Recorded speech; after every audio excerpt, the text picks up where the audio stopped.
Hello, I am Supervisor T302, and this is going to be my marathon submission video for Super Mario 64 120 star.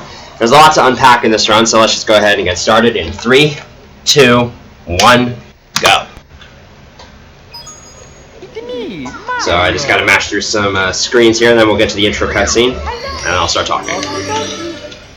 So if you're familiar with speedrunning at all, there is pretty much no doubt that There's pretty much no doubt that you've probably seen a speedrun of this category at some point. 120 star in this game is probably the most popular speedrun ever.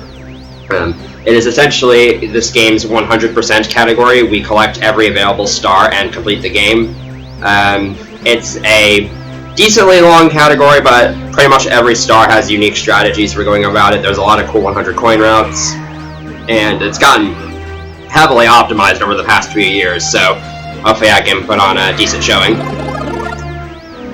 So at the start here, there's the good old trick known as Lakitu skip, where there's normally a cutscene where Lakitu comes down and tells you how the camera works when you go on the bridge, but if you jump off the very left or right side of the bridge, this cutscene doesn't activate. Like that.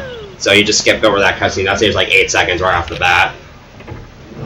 So I'm not really going to be doing the fastest route here, but I'm doing this route for just no reset safety.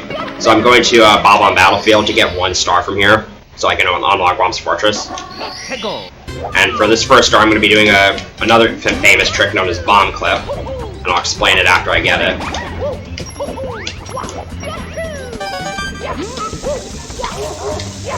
Alright, there we go. So when a bob-omb's about to explode, it will increase in size for 4 frames, and if Mario grabs the bob-omb on any of those 4 frames, its hitbox infringes with Mario's hitbox and pushes him backwards, which I'm able to use to go through the Chain Chomp's gate without actually freeing the Chain Chomp, which saves a decent amount of time. Now I'm going to be heading off to Womp's Fortress. I'm going to be returning to BOB later, don't worry. But I have some other stuff I need to do before I can complete that entire course, so we're just getting some other stars while we can. Womp's Fortress is a very hard level in early game.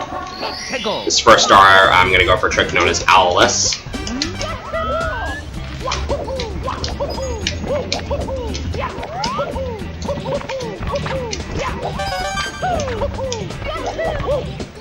Alright, I got it. That's actually a lot harder than it looks, and it saves minimal time, considering how fast taking the owl actually is. But it's worth it at my level. And this next trick is going to be kind of confusing. It's called Cannonless. So the blast away the wall star hitbox actually sticks out of the wall slightly, and when Mario ledge grabs, his hitbox is actually on top of the ledge. So there's a tiny slit in this wall where I can ledge grab and grab the star, and if I do this setup, which was found by Sock Folder, then I'm in the perfect position to where I can just hold down and get that ledge grab.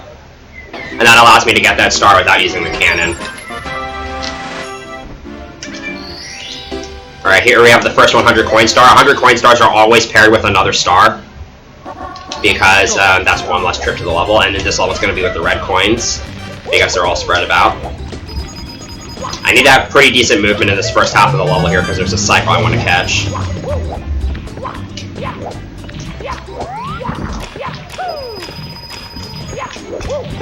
Alright, that's the hard part of this level. Alright, should be making the cycle. Nice. The big thing you'll learn to appreciate about this game is that you probably know this game. The casual viewer will appreciate this game for the many insane glitches and crazy strategies that go with collecting each of these stars, but the real-time save comes from movement. Because of the amount of depth there is to controlling Mario in this game, there's a ton of room for optimization in the way you can control Mario. One of the most noteworthy examples is every single time I do a dive like that, I want the rollout to be dustless, which requires pressing either A or B on the first frame of landing, because then I won't lose any speed during the rollout. If there's dust in a rollout, then I lose speed. That was a pretty good 100 coin star. Something else you probably noticed is that after every star, I'm scrolling down 2 options in the save menu. I'm scrolling down to continue, don't save. I'm playing on the Nintendo 64 version of the game, so I do have to deal with stuff like lag, and when you save in this game, it wastes a few lag frames. So by not saving, it saves a few frames each time I do it, which adds up over the course of a 120 star run. Another thing I'm doing is that when I When the star select menu is on the first mission, I hold left because that sets a counter that allows me to instantaneously hold down, and it just scrolls straight to continue, don't save. Otherwise, I'd have to tap down twice, which is a bit more tedious.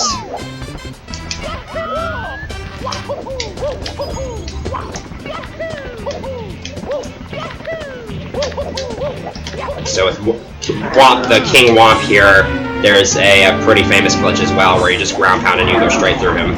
Makes this fight a lot faster and a lot more trivial. And hopefully I can be right where the star spawns. Alright. Pretty good. So I saved the star to the top of the fortress for last here, because the fortress actually lags the game a significant amount. Which is also why I'm going to be playing this star with a zoomed-in camera. If I'm using any camera angle that looks weird, it's most likely for lag reduction.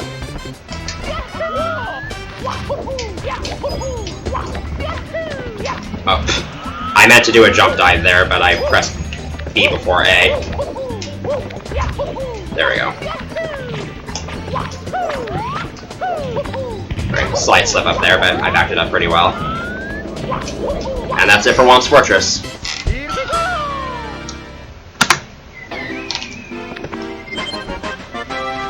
So the next course is Jolly Roger Bay, but first I'm going to take a detour to the Secret Aquarium, because that's also in the JRB room, and again, I need every star in this run. So, optimized swimming in this game involves pressing A in a rhythm, contrary to what you might think, and I actually have to rely on audio cues to know if I have optimal swimming. So during swimming stages, I'm probably not going to be talking much, because I'm going to be listening to the audio.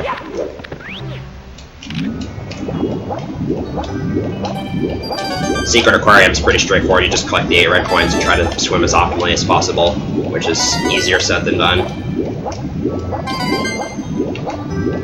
Fortunately, coins in this game have relatively big hitboxes, but even then you can still find yourself missing them if you try to take too sharp of turns.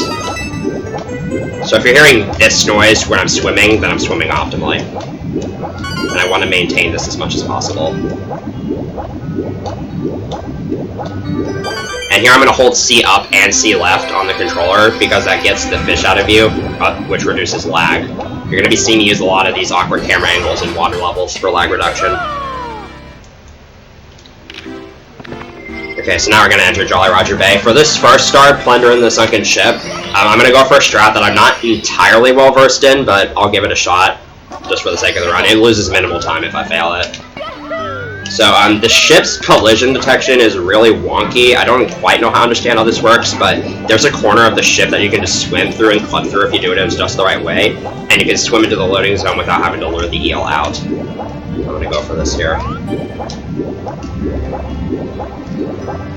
Nice, I got it. I took damage upon entering, but that's fine. So that skips having to lure the eel out. I'm gonna get some air from this bubble just for safety. Now I just gotta open the 4 chests here in a specific order. Nothing too scary about this.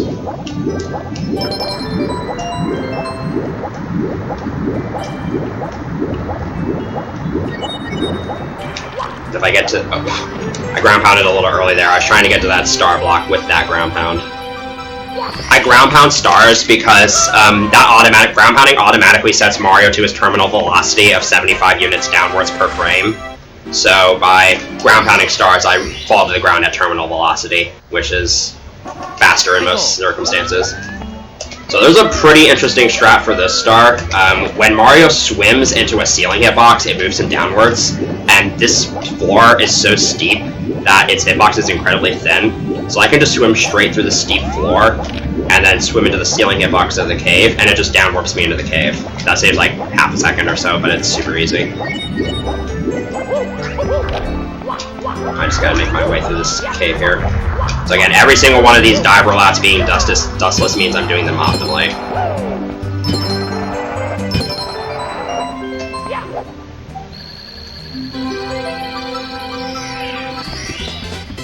The next star I'm going to do is toot through the jet stream, and if you've played this game casually, you're probably wondering, how am I going to get that star without the metal cap?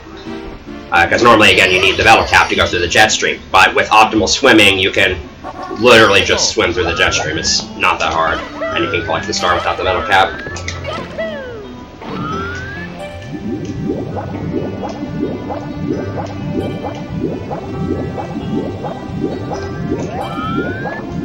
And again, I'm doing all these weird camera angles just to keep the entire stage out of view, because otherwise I'd get a ton of lag. Yeah, provided I play my cards right, I'm actually not going to need to even press the metal cap switch at all in this run. You can get 120 stars without pressing the metal cap switch. Now I'm going to do the 100 coin star here, and Jolly Roger Bay, of the 15 main courses, is the tightest on coins. There are only 104 coins in this entire level, and 3 of them are actually going to be the Goombas in the cave, which I'm actually going to be skipping because killing Goombas is slow, which means I have 1 spare coin in this entire route. And there's a lot of really tricky maneuvers in the water to grab these coins. Grabbing these coin rings while swimming optimally is really awkward. And you can grab the red coins from these clams without waiting for the clams to open, because their hitboxes jut out just slightly enough. This clam is probably the hardest, because it has the jet stream pushing you, but I got it.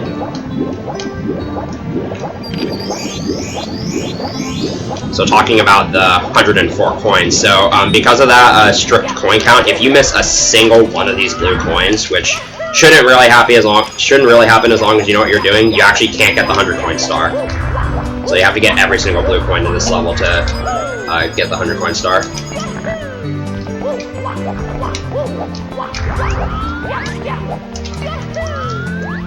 So coming up is a bit of a weird mechanic. If you swim into a slope and punch while underwater, you can actually travel up the slope by a great amount of speed. So I'm going to do that right here. That.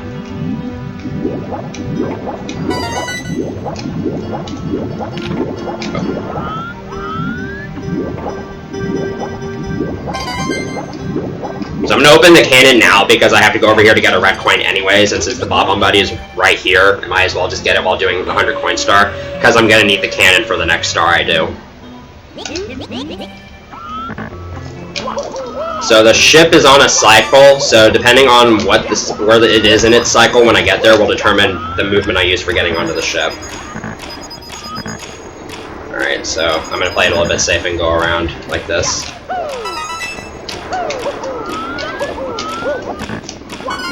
And I'm collecting those last 2 red coins in that order, because otherwise during this star cutscene the camera will show the entire stage and it will cause a lot of lag. That's Jolly Roger Bay 100 coins.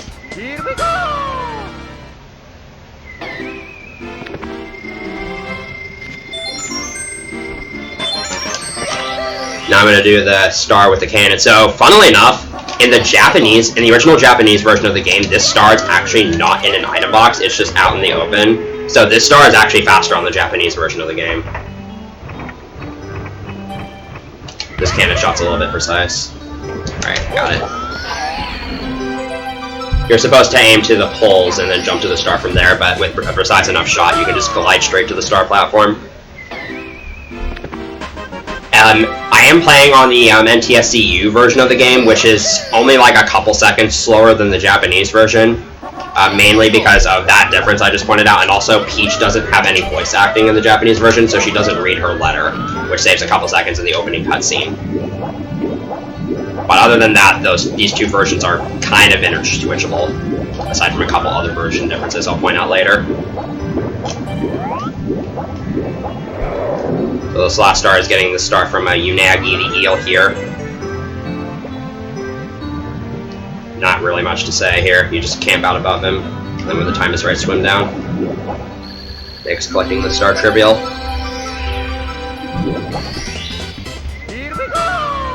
And that's JRB. So now I'm gonna, before I go to any other main choruses, I'm gonna get a couple secret stars. So to start, we're going to go to the Princess's Secret Slide, and I'm sure anybody who's watched speedruns of this game knows how famous this level is for guessing slide times. There's a pretty neat shortcut you can use on this slide. So what I'm going to do here is I'm going to hit this wall to turn Mario around, and I'm going to use the railing to turn him back around, and then jump off the edge here and skip about half the slide. And I should get a time under 13 seconds. Nice. So after I collect the star, I'm going to go into Mario Cam during the star exit because the light for Tower of the Wing Cap has now appeared, which will actually lag the game, but if I go into Mario Cam, I can reduce that lag. Now we're going to go into the Wing Cap course. We do actually need the Wing Cap, and the star associated with it, so... you can get both of those red coins in that downward slope, but I missed one of them, so I'm going to have to go back there. Optimal flying in this game is really, really difficult because you have to do a bunch of downwards dips to gain speed, but it's also really difficult to control Mario at that high of a speed.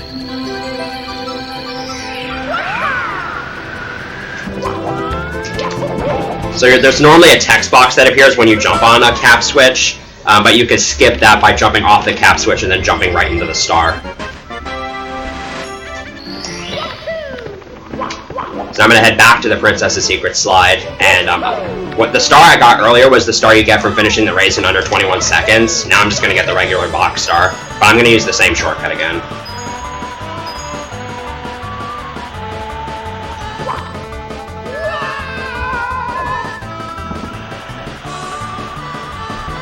Alright, 12.7 is actually really good for me. I rarely get that. Alright, so coming up is one of the first real roadblocks in the run, and that's Bowser in the Dark World. This is a very movement-intensive stage, because it's very cycle-dependent, and it's really just about collecting the red coins in the fastest manner possible. It's really easy to die in this stage if one thing goes wrong, so I'm probably going to be focusing here.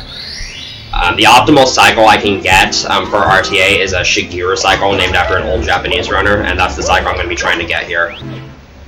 So I'm going to focus here.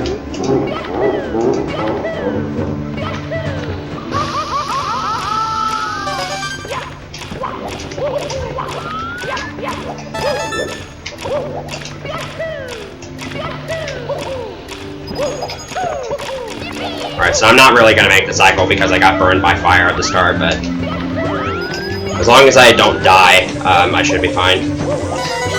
I can each missed cycle in this level is about 3.5 to 4 seconds.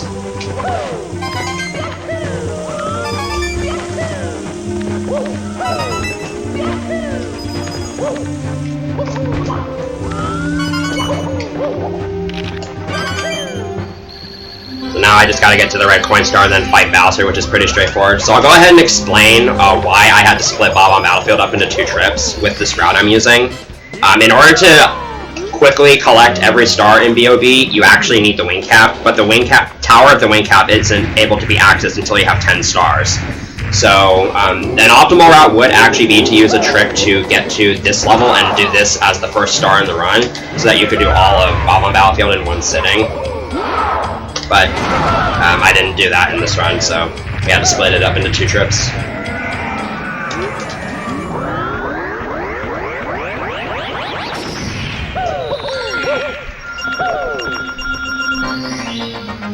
Sometimes you get a weird camera angle when you collect the key like that, and I think it looks cool. So now I'm going to make my way back to BOB and finish it off, now that I have the wing cap. So the next star I'm going to do is actually technically the first star in the game that you're supposed to do, but I'm doing it as star number 21, because yes. And this is definitely not how you're supposed to climb the mountain. So this trick where you kick up slopes, you just hold A and tap B. If the slope is too slippery, it doesn't work.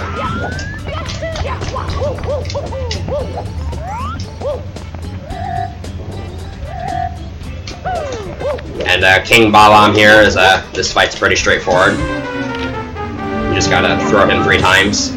When I'm waiting to jump behind him, I actually have to wait for him to start moving, otherwise he sort of auto-aims on me, and that makes it really difficult to get behind him again.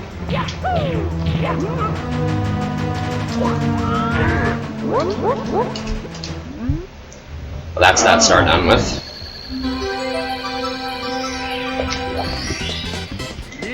This next star, in terms of how you go about it, is probably one of the more interesting ones in the run, in my opinion. It's the race with Koopa the Quick. So when you finish the race, Koopa will speed up, as long as he stays really far away from Mario.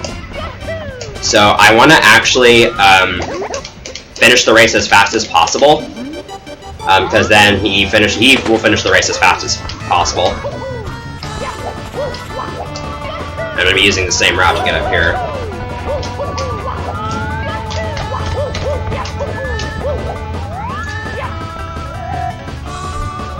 However, Koopa still takes a long time to get up, so after I finish the race, I'm going to take this route so I can stay far away from him. I'm actually going to make it my way back down to the start of the level and open the cannons while I have time. And again, I didn't do this, you probably are wondering why I didn't just do this as soon as I started the race, and that's because, again, I need to finish the race as fast as possible so that Koopa finishes it as quickly as possible. And I still have enough time to open the cannon and make it all the way back up before Koopa makes it all the way back up. And just so you know, you can use cannons after you finish the race and Koopa will not count you as a cheater. Normally if you use a cannon during the race, he counts you as cheating. But yeah, I can see I made it up a decent amount of time before he did.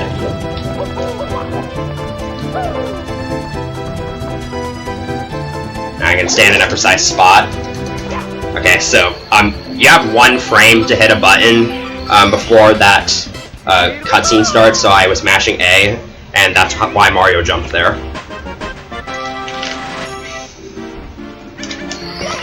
Now I'm going to do the 100 coin star here. I'm again going to pair it with the red coins. And this is one of the first stars in the run where you really get to see how bad RNG is in this run. So there's no super major instances of RNG in this game, but it's more so minor things like enemy placement and the coin's trajectory and direction it goes when it is spawned from something like an enemy or a box. So every single time I kill an enemy and a coin spawns from it, its horizontal, vertical speed, and direction are completely random.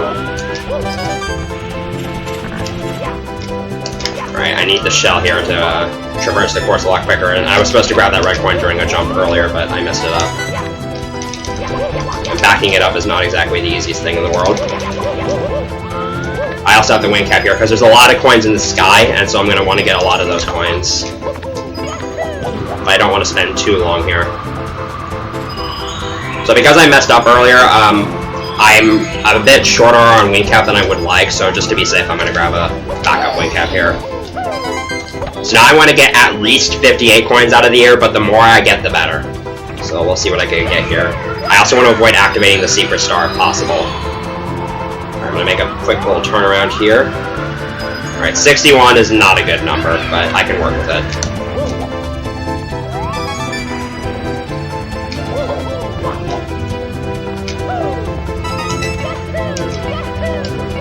So I'm going to have to get the cork box here to get its 3 coins. Thankfully, though, I'm not going to need all of them. Alright. And if you run around these poles 4 times, then you get 5 coins from each of them. So I'm going to be doing that to sort of round out my coins here. And again, these 5 coins can just go in completely random directions with random trajectories, so this section is really tedious. And I'm going to go for a cool little trick here that's kind of obscure and not... Alright, I didn't get the good RNG for it. So, there's a glitch in this game where if you activate 2 star cutscenes on the same frame, they will play at the same time. And you can do that with a 100 coin star and, the red coin star to save some time. But you need the 100th coin to go near the last red coin in a specific way, and it didn't. And you also need to grab the 2 coins within a certain amount of frames from each other. It's really complicated, but just, no, I didn't get it. So the last 2 stars are stars that require me to go to the floating island. I'm going to use a pretty interesting trick to get up there. So I'm going to use that A-B slope kicking trick you saw me use earlier to get up this slope. And then I'm going to slide down it to get a ton of horizontal speed, which will translate into vertical speed for Mario's double jumps and his flight speed. And I'm going to try to get all 5 of these secrets in one cannon shot.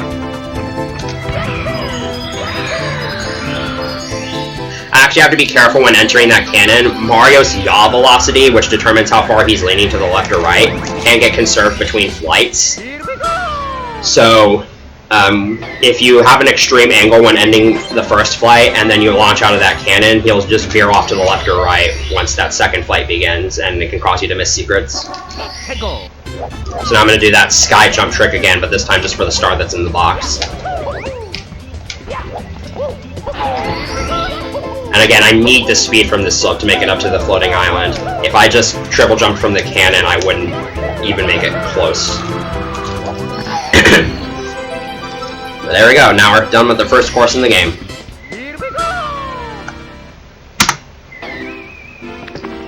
So now we're coming up on what many runners consider one of the hardest parts of the run, which is the basement stages. These stages are all extremely difficult to do optimally, especially because it's mid-game. And you still want the run to go well. There's a lot of really difficult tricks and stars in this section of the run. And a lot of mistakes are very costly. So while I'm catching our first MIPS here, I'm going to go ahead and explain the first trick I'm going to go for in Shifting Sandland. It's called Pillarless. So I'm going to use that bloated bob-omb trick you saw me use for the first star in the run, combined with a glitch called the hands-free glitch, so that I can double jump and ground pound with a object in my hands, which I couldn't normally do, and then use the bloated bob-omb's backwards momentum to clip through the top of the pyramid and get into the top without opening the pillars. It's a very complicated strat as well. Right. So you can do, the size of the bomb determines how much backwards momentum you get and how much it pushes you. That was the third largest size. It can work with that, but just for safety, I decided to not bother with it, and I just missed the top list there. You can wall kick into that star compartment to skip having to do this, but it's not a huge deal. There's an easy backup. So thankfully I have a couple stars I can use as backups if I continue to struggle with that. Here I just gotta fight IROC.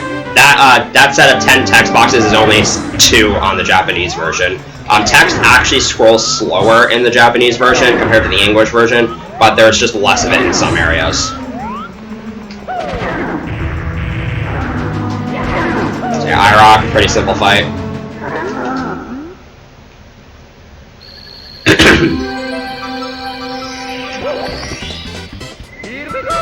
So again, when you dive into a grabbable object and land on a slippery slope, Mario enters the state called hands-free, which is what I'm trying to get that bloated bob-omb into, but I want it on the largest size possible.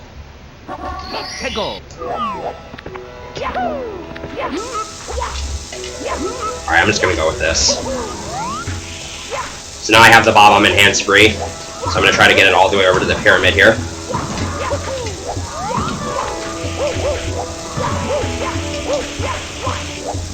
Alright, so that can be a little bit faster if you get this bob-omb that's bigger than that, but I still got the trick, which is still pretty good. That's a much harder trick than I just made it look, and it's even harder with that bob-omb size. So next I'm going to get the star from Klepto, just because it's good to get the star out of the way now. I'm going to use a precise Fly Guy bounce to do it. A Fly Guy's movement is not actually random, it's based on Mario's position relative to the Fly Guy and how he switches between its heights. So I just manipulate Fly Guy into not wanting to charge forward at me by staying at a specific position relative to him. Okay, that was weird. So the next star I'm going to do is the red coin star. There aren't actually enough coins outside the pyramid to combine this with the 100 coin star, so I'm getting the red coin star by itself, and this is a very, very cool looking route. And surprisingly, it's not even the fastest route for RTA. Oh. So I was going to try to do a slide kick there, because slide kicks actually conserve about 90% of your speed. So I would have been able to slide kick with a great amount of speed there and make it all the way over to that red coin, but I mistimed my Z input.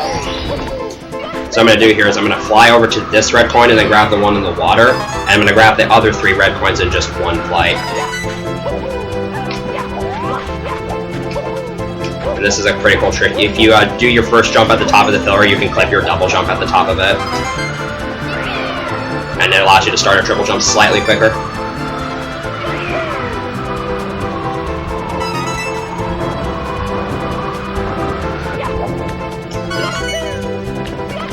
I made a decent cycle with that Tox box over there.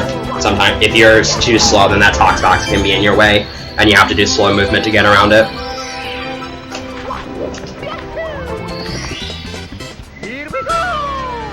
Alright, so now I'm going to do the 100 coin star, and I'm going to be combining it with the star pyramid puzzle, which is the 5 secrets in the pyramid. And this is another star that's quite RNG heavy. And I'm also going to be on a timer for most of this star.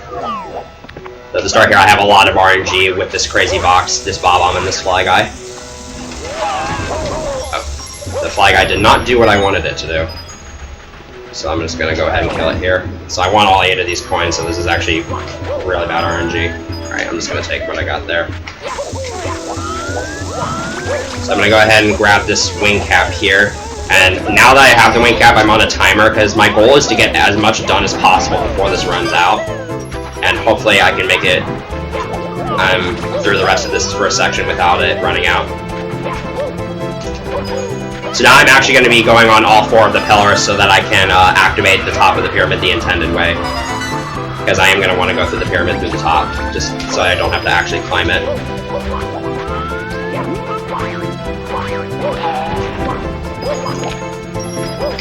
So I missed 1 coin there, so I'm probably going to have to get a backup coin somewhere. There's a Fly Guy near the pyramid entrance that if I can get it to cooperate, I can get a couple extra coins from.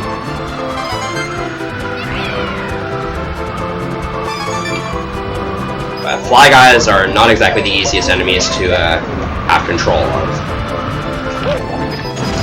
Alright, so let's see what this guy decides to do. Alright, that was really good. So now I actually have a spare coin, which is going to probably come in handy. So I just have to make sure I don't fall here.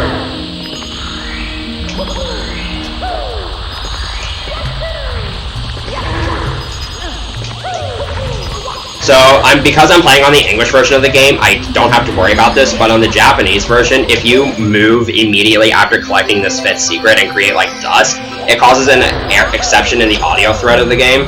And then when the audio thread tries to interlace with the game thread on a level load, so basically if you try to leave the level, the game will crash. So what happens is, when sound glitch happens on the Japanese version, the sound just completely cuts out, and then you try to leave the level, and the game just stays on black for all eternity. Again, I'm playing on the English version, so I don't have to worry about that here, which is nice. I just gotta make my way up to the secret star. There we go. So yeah, that's a really tedious 100 coin star just because there's a lot that can go wrong and most mistakes lose several seconds and it's really annoying. Thankfully this last star is super easy and really straightforward. When you double jump onto a slope like that, you can actually do a triple jump on it. And that's it for Shifting Sandland. So that level didn't go amazingly well, but we made it through.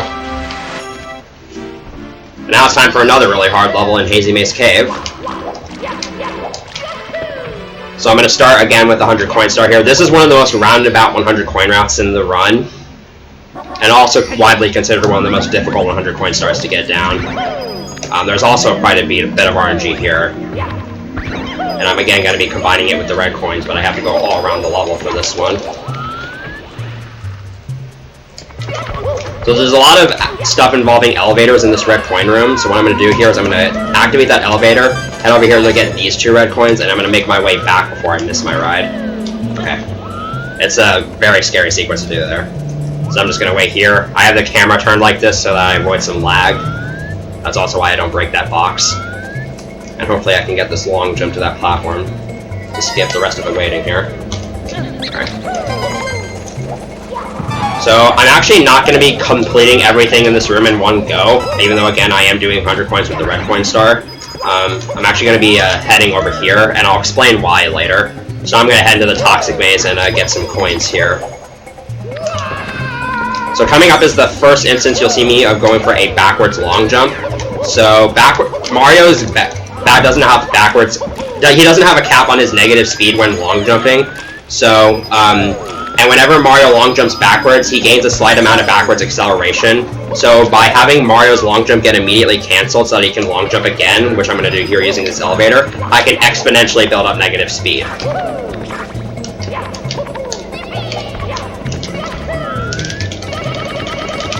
And I can use that to just clip through this gate here, which it works out really nicely for this route. There's many different instances where you can use backwards long jumping. If you look up tasks of this game, it's super broken. But unfortunately, there's not many humanly viable BLJs that are actually useful for speedruns. Especially in 120 star. So I'm gonna clear out the rest of this room now. The rolling rocks would have been on really bad cycles if those 5 coins there were my last 5, and I had to get the 100 coin star there. So by running off before this Mr. I's blue coin spawns, I'm kind of leading it up to RNG, because I want the blue coin to fall off the platform, and it did, which is really good.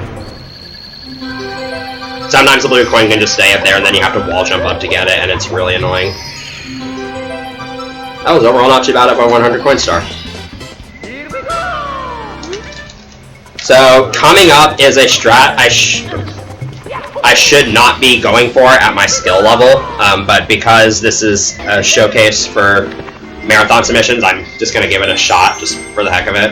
I'll usually go for the strat in marathons. I'm not going to spoil anything, but I'm just going to let you watch and hopefully I get this. This is really cool looking.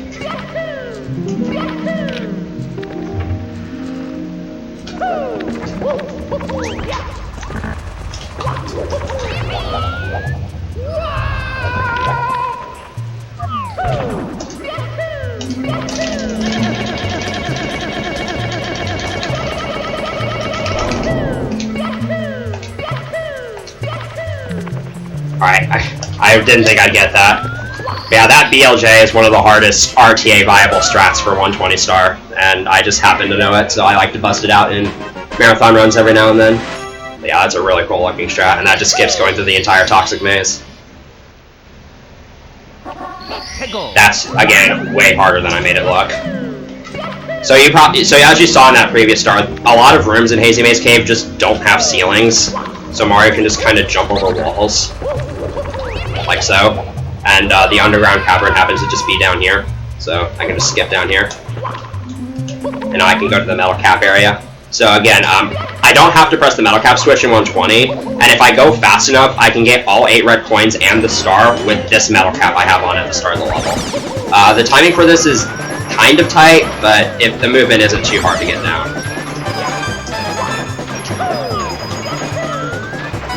And we're past all the hard parts now. So yeah, now I can just grab the star, and this is the only time you'll see the metal cap in the entire run. So say goodbye to it.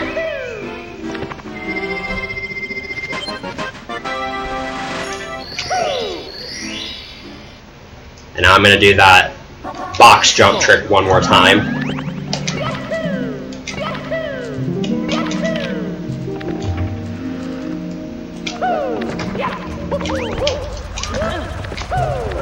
Camera's a little bit off. So I have to be careful when I do that jump. So all of the death pits in the starting room are actually located directly above the underground lake, and they all share the same giant rectangular forest or death barrier. So if you move too far forward too fast during that clip, you will actually end up above that death barrier and die. So I have to be really careful when I do that. I actually kind of hold back a little bit before I hold forward to avoid that death happening. And here's a nice sequence break. You just triple jump wall kick up to the star. That actually skips a significant chunk of gameplay.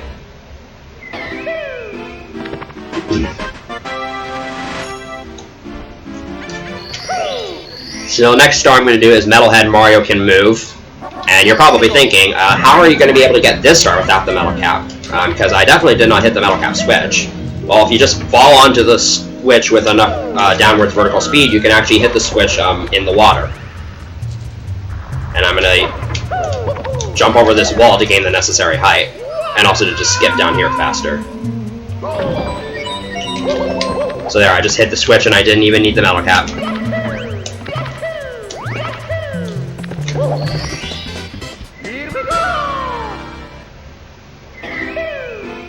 And the last star in this level is Watch for Rolling Rocks. I'm sure this is a star you are familiar with in some fashion. And this star is pretty straightforward in speedruns. There's not a whole lot to mention about it. The only real thing that can happen is sometimes the boulders have a weird RNG pattern that causes them to be in your way. And that just so happened to be the case. Alright, that's it for Hazy Maze Cave. That was actually barely a gold segment, nice. Now I got one of the hardest stars in the run here. Gotta talk to Toad. There's 3 of these stars in the game, and they're all equally as difficult.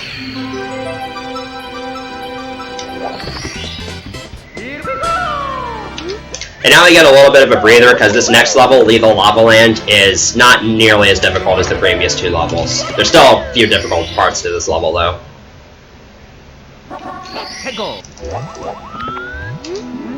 So first star I'm going to do here is Red Hot Log Rolling, and I'm going to use the wing cap here to just fly over this fence and skip doing the star the intended way. So I'm not doing the 100 coin star right away because the fastest 100 coins route actually involves getting the shell. But in order for the shell to be accessible, you have to complete the first 4 stars in this level. It's only available if you select stars 5 or 6. So that's why I'm going to be getting these first 4 stars here. So for the red coin star, I'm going to attempt a movement technique you've probably seen me do a couple times already, and it's that. So that's called a speed kick.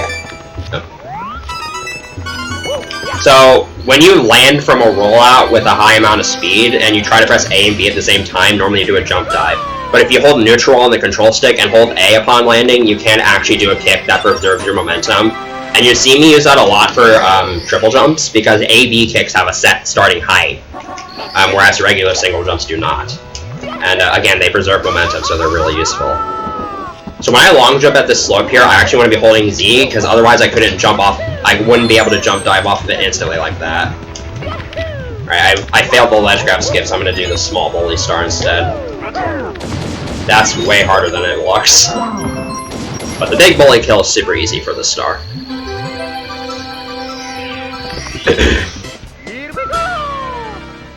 Bullies in this game can either be super easily taken care of, or they can be a huge pain. Fortunately, we don't have to deal with them too much in this game. So I'm just going to be doing the same movement here, except this time I hope I get the ledge grab skip.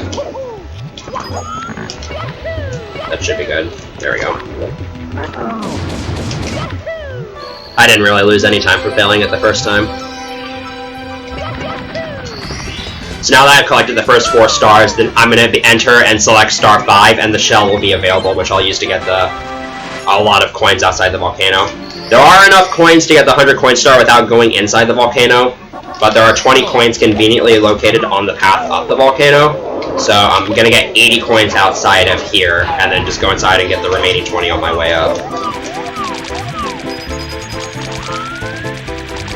I have to be careful to not lose my shell here, otherwise it's a massive long haul to get all of these coins. Preserving momentum while on the shell is actually a lot harder because you don't really want to run into anything, especially those bullies. Alright, so in order to get a Mr. I to notice you, you actually have to be making eye contact with it, or at least facing within somewhere. You basically have to be facing it to some degree, but sometimes it can be really hard to tell, especially if the pupil is not directly in your line of vision. So I just kind of had to guess which way to go there, and I guessed incorrectly. Now I have 80 coins, and I can just get these remaining 20 coins on my way up. I actually don't want to die here. Dying here is not common, but if you die, it actually will reset your coin count. And you can't and when you respawn back inside the volcano and you have 0 coins. So that's actually why I saved the other volcano star for last, just in case that were to happen. But it shouldn't happen, and it didn't, so we're good.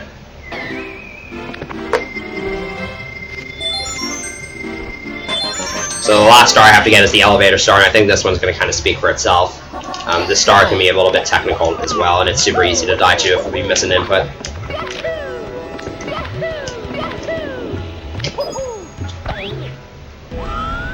This is some pretty tricky maneuvering right here.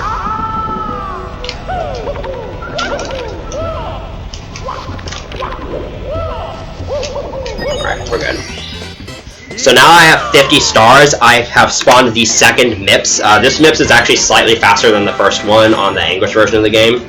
In the Japanese version, both of them are at the faster speed. But they're still a pretty decent setup to catch this one. And I got it. So yeah, that's actually why I collected so many stars before clearing out the basement, is because I wanted to have 50 stars before I left here so that this second MIPS spawns. so I don't have to come back down here a second time. And I'm going to make my way over here to ground pound the pillar so I can drain the moat. And this will allow me to access Vanish Cap under the moat, and like the Wing Cap, I do need to press the Vanish Cap switch for this run, but it also has a star in it that I need to collect. Vanish Cap course is pretty straightforward. There's just some checkerboard platforms that are on cycles, and I need to have decent movement to not mess up terribly.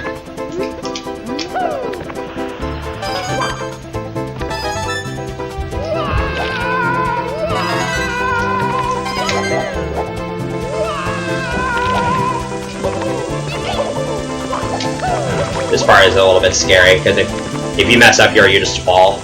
And you don't die, but you respawn back in the moat, and it's still really costly.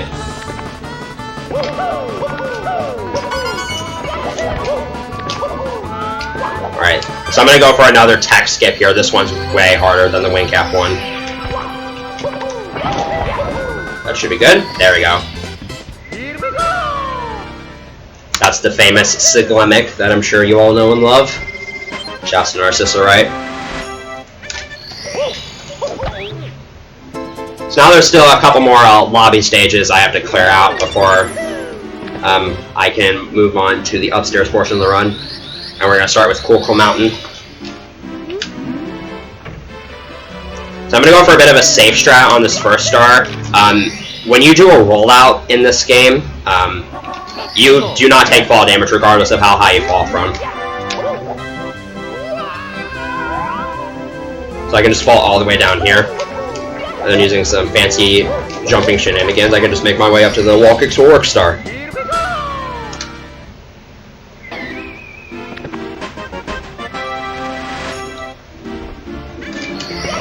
So next I'm going to do the red coin star, and again this is another star where I'm not going to be pairing red coins with 100 coins. This is some of my favorite movement in the entire run.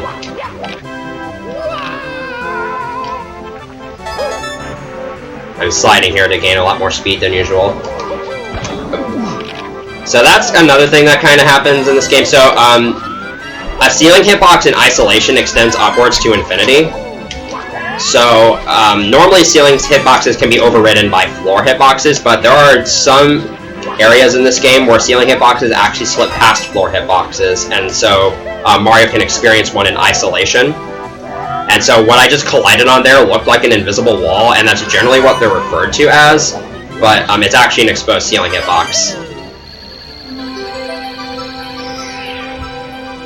And ceiling hitboxes are essentially no-go zones for Mario because they automatically cancel his movement if he tries to enter one. And it stops his momentum to a halt. And they're usually located in pretty not great locations. So I'm just going to deliver the baby penguin to her mother here.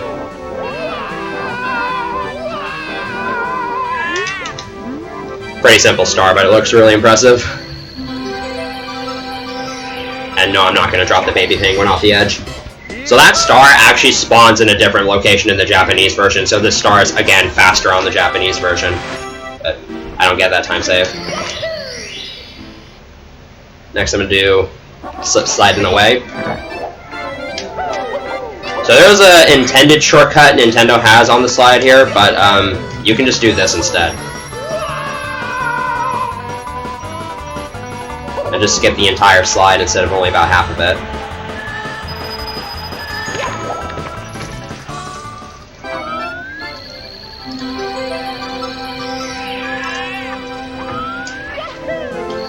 Alright, now I'm going to do Cool Mountain's 100 coins star, and I'm going to be pairing it with the big penguin race. This is probably one of the scariest 100 coin stars in the run. So there are exactly 77 coins on the slide, so I want to enter with at least 23 coins, because I'm going to have to ride down the entire slide so that I can legitimately race the big penguin. But this means if I miss too many coins on the slide, I would actually have to go down it a second time. Which makes this star really scary. And I'm going to be entering this slide with hopefully one spare coin.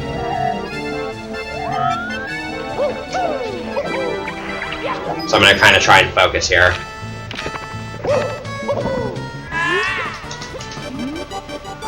Alright. Hopefully I don't miss more than one coin here.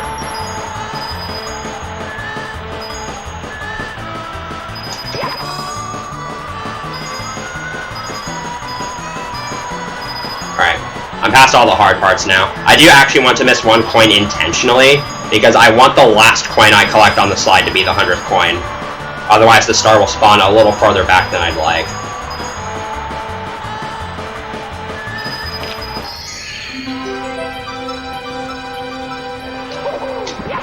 Wait for the penguin to finish the race. If you grab the 100 coin star before the penguin finishes the race, it can actually push you off the slide, so even though you still get the star, you die.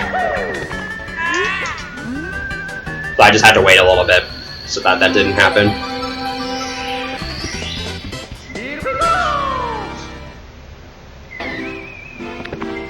So thankfully I was able to get down the slide on my first try, but that's a really scary star, no resets. Now I gotta do the Snowman's lost his head star. So this star is normally an escort mission for where you just bring the body back to the head. There's a trigger you need to hit right around here on the slide, but after you hit that trigger you can just kind of do whatever you want, and as long as you're next to the snowman's head by the time the body gets to it, then the body will activate. So this is definitely not the path you're supposed to take, but still worked. That's just kind of a fun little thing I like to do there. And that's it for Vocal Mountain.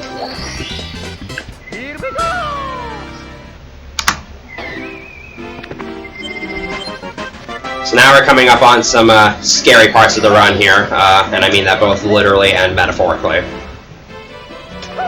So now we're going to Big Boo's Haunt. This is a really, really tedious stage in 120 star. The camera sucks, and there's just a lot of really awkward movement in these really tiny rooms inside the mansion. So the first star I'm going to do is go on a ghost hunt, and this is one of two really, really terrifying stars here. Especially these first two rooms. It's super easy to fall all the way down into the factory area and lose a tremendous amount of time.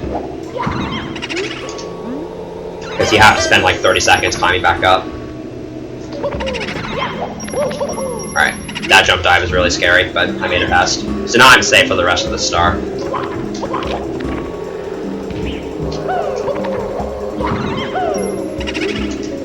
So here, this is a quirk I have for playing on the English version.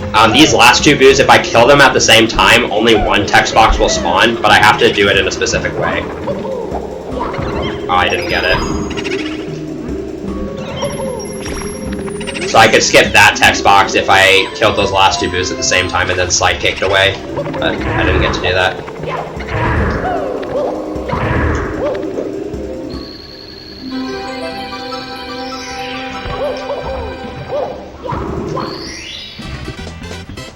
So normally after you kill the big boo, there are stairs rise up, which then allow you to access the second floor on every other star, but I'm never going to use those stairs. I'm just going to wall jump up to the second floor whenever I need to. So next I'm going to do the 100 coin star, and I'm again going to go back to doing it with the red coins. This is one of my favorite 100 coin routes in terms of the route, because you go all around the mansion, and you even get to go outside of it for a little bit. There's some pretty interesting movement. So that's the only time you'll see the scary piano, don't worry. So I'm going to grab the okay, if this blue coin won't cooperate, I'm going to grab the vanish cap here, and then head outside, and now I'm on a very strict time limit to get a bunch of coins out here, and then get back inside. If this vanish cap runs out, I actually have to make my way back to the front of the mansion to get back inside. And you only have a couple seconds of leeway. And I have to kill these two boos, and we're good. Okay, I have never seen that chair do that before. We're just going to pretend that didn't happen. So the rest of this route is just going all around the room, getting coins and getting red coins here. I'm actually going to wait for this eye. It's blue coin, and then I can wall jump up here, hopefully, if the game will let me. And then make my way over here.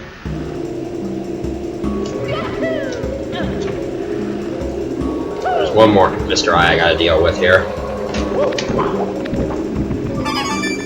I didn't get both those coins because my movement was sloppy. There we go.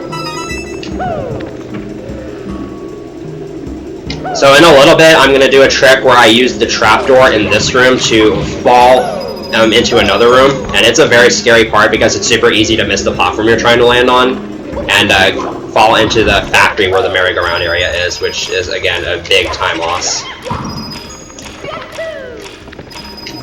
So we're coming up on that here. It was a pretty good setup to avoid having that happen. Okay. That was a little bit terrifying, but we made it. And now I just gotta get this dude's blue coin.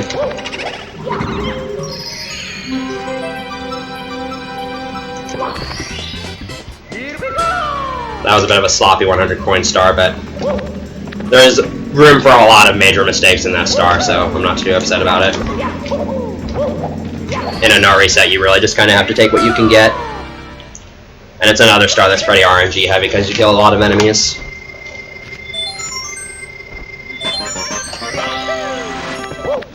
So now I actually have to go down to that factory area where the merry-go-round is, because next I'm going to get the merry-go-round star. This used to be the star we paired the 100 coin star with, but that changed several years ago.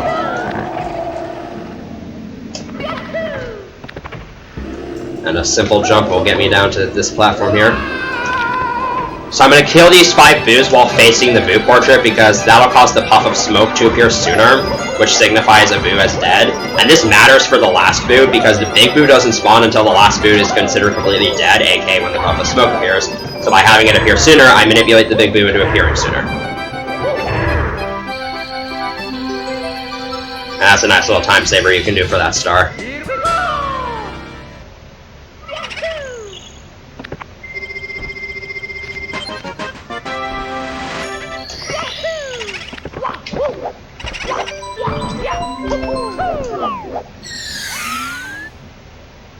Now I'm going to do the eye-to-eye in the secret room star where you get the vanish cap.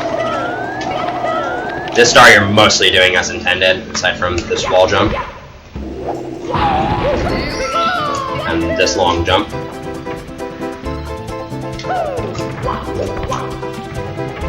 This is thankfully the last Mr. Eye I have to kill in the run. And it cooperated.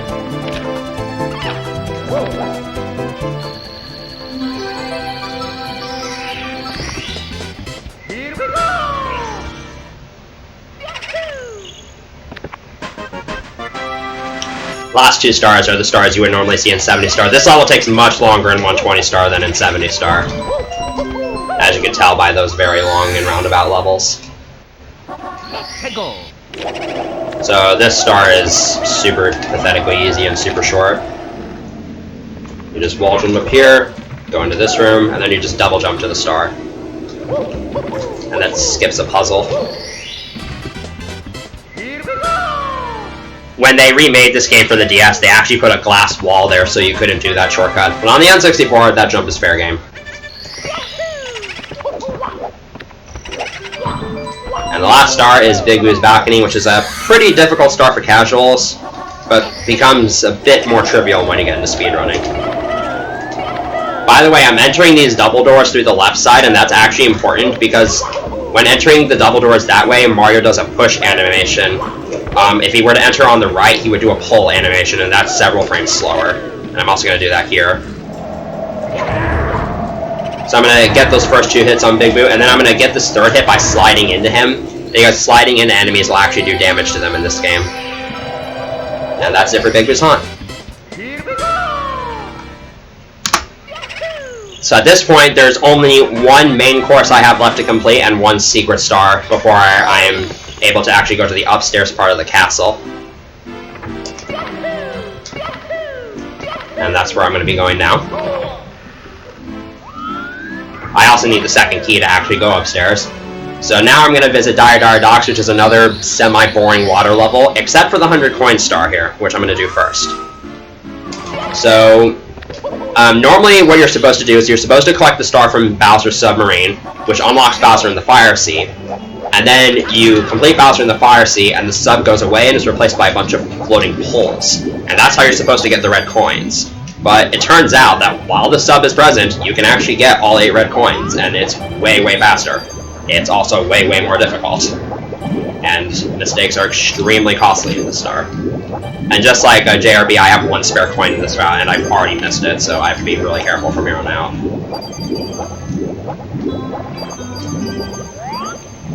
And you're going to be seeing me use a lot more weird camera angles, especially in the next room, because the sub actually lags the game a considerable amount. Okay. Coins may have big hitboxes, but sometimes it doesn't always feel that way. Okay. That section was not too great. So when I'm midway through this tunnel here, I'm actually going to point the camera left to keep the sub out of view, and you'll see just how laggy it gets when I actually start doing the red coins.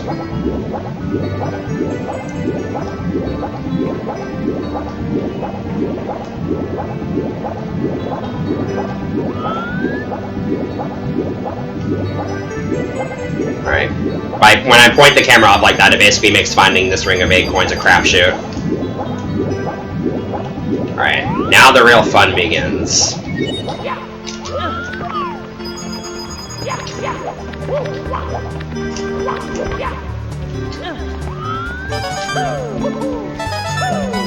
So these first 4 coins are pretty straightforward. The hard part gets, we get to the hard part after this 5th red coin.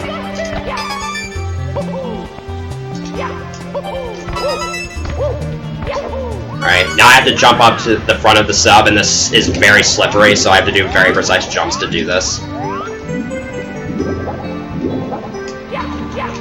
And this last triple jump dive is insanely difficult. And I got it first try.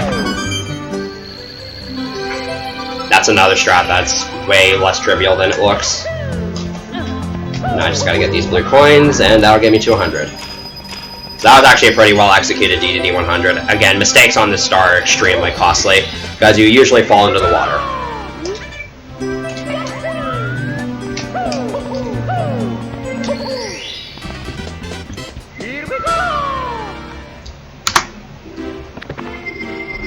So I'm actually going to split DDD up into 2 trips, because I want to remove the submarine so that whenever I enter that room for some later stars, I don't have to deal with the lag.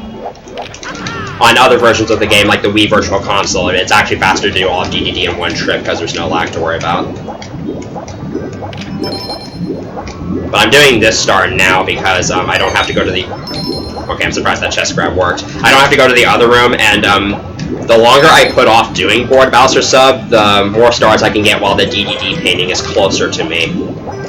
Because after you collect Board Bowser sub, the DDD entrance moves back, and so it takes like a couple extra seconds to get to it.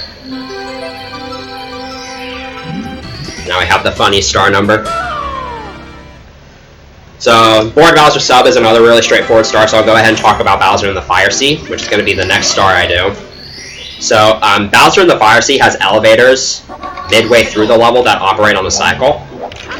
And if my movement is crisp throughout the entire level, and I lose less than like maybe a second throughout the entire level, I can actually make a cycle that doesn't require me to wait on the elevators. And if I go super, super fast, I can get a lava boost onto the elevators and make an even faster platform cycle. But your movement has to be pretty much flawless throughout the entire level. And missing the cycle is like around 15 plus seconds of time lost. So Fire Sea is going to be another stage where I'm going to want to focus.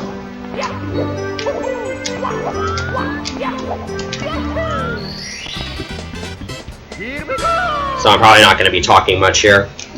And this is one of my favorite stars movement-wise. It's really satisfying to pull off, so hopefully you enjoy this level.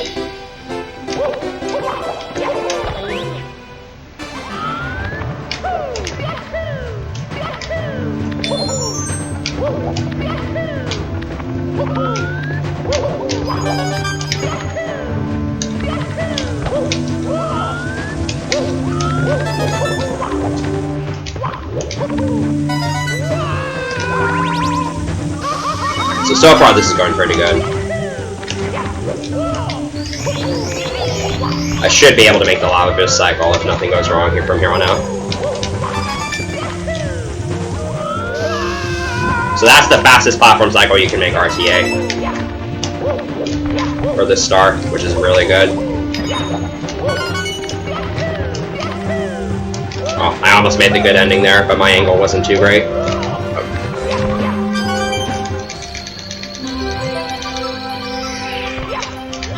time and A press after that cutscene.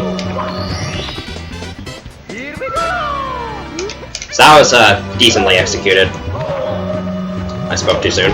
Until that was a decently executed fire scene.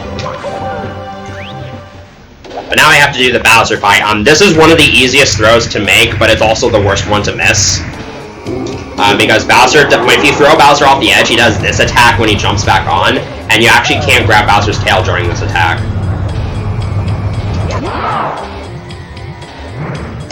Alright, well that's good. So at this point all I have left are 3 stars remaining in DDD, and then I'll be able to make my way upstairs.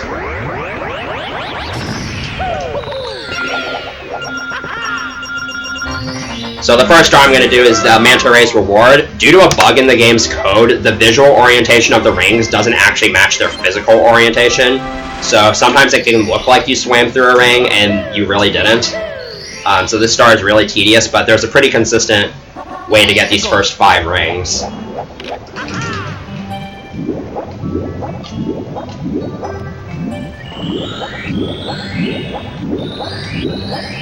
Alright, that was pretty good. Now I have to collect the star, which is pretty awkward with all the lag.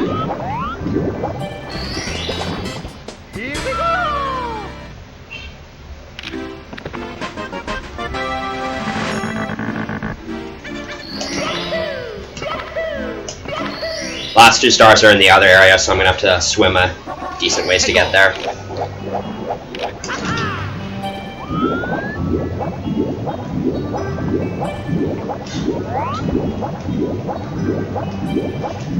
So for this Jetstream star, I'm going to use the same trick I used in Jolly Roger Bay, where I just swim through the Jetstream to get the star, but it's a little bit harder in this level because the star is a lot closer to the base of the Jetstream, so it's easier to get pushed out, and I also have to collect these 5 rings to actually activate the star.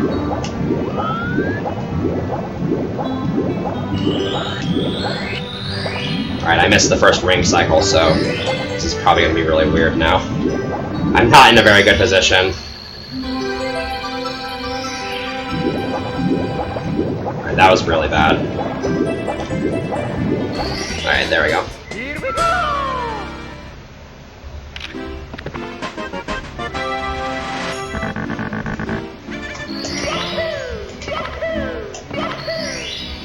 And just one more star.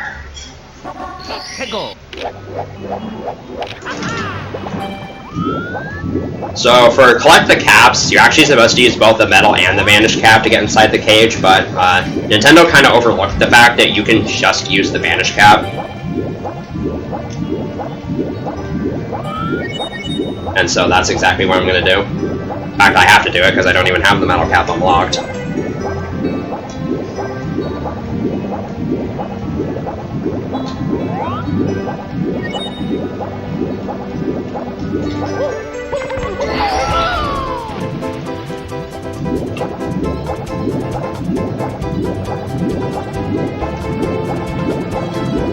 And that is every star from this section of the game.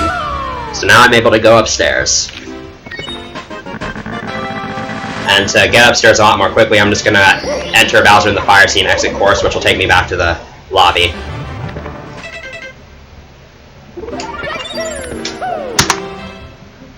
So the first upstairs course I'm going to do is Wet Dry World, which has the famous gimmick of the height you jump in at the painting determines the initial water level, but then it can be changed using crystal taps. I'm actually going to enter on the highest of the 3 possible initial levels for this first start, because it's just faster in capsule movement. And the reason why I want to enter on the highest level is so it's easier to get into the pipe. Now I just have to make my way downtown.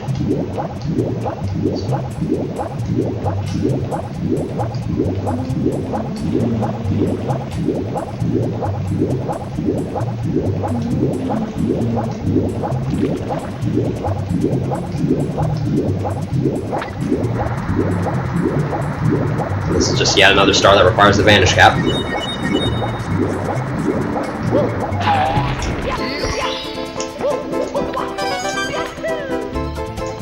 That long jump's got a little bit weird because depth perception is not always your friend, so sometimes you ledge grab, sometimes you don't. It's really weird. So for most of the stars, I'm going to be entering on the lowest possible water level, so I have to enter the painting at a really low height. So in 70 star, you would actually combine the 100 coins with the secrets, but in 120 star, it's actually better to combine them with the red coins. So I'm going to get about half of the coins I need from this section of the level, and then I'm going to actually make my way into the pipe and go to the downtown area and get the rest of the coins there. And there's a lot of really cool movement in this star as well.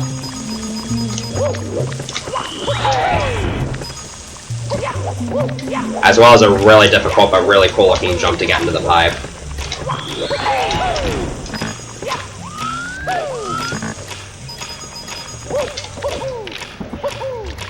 There we go.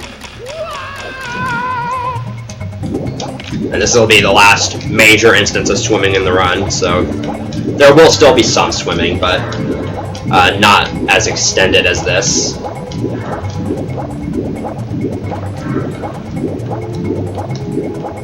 And there's also some really cool movement in the downtown area to get all the red coins.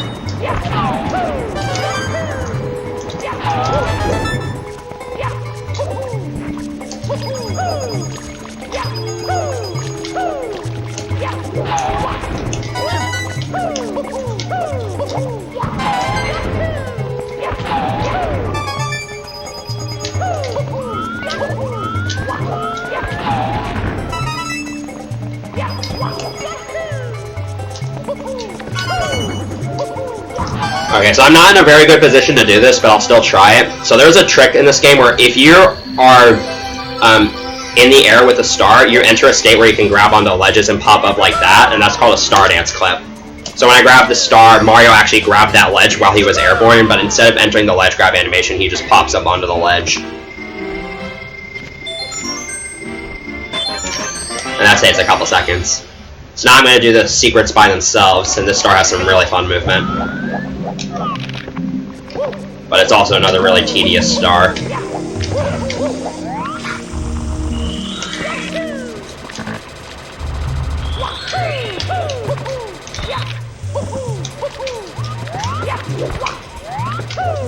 This amp can sometimes own you, and it did not own me.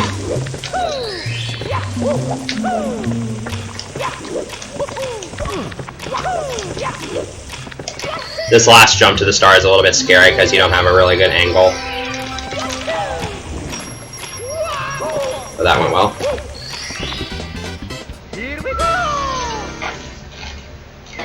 So now I'm going to do the express elevator hurry up star. There's a pretty precise triple jump wall kick I'm going to go for on this star to skip having to use the boxes to climb up to the top of the cage. And to get onto the elevator a little bit quicker. There's also a cool strat I'm going to go for at the start here where I break this box during the setup for the triple jump.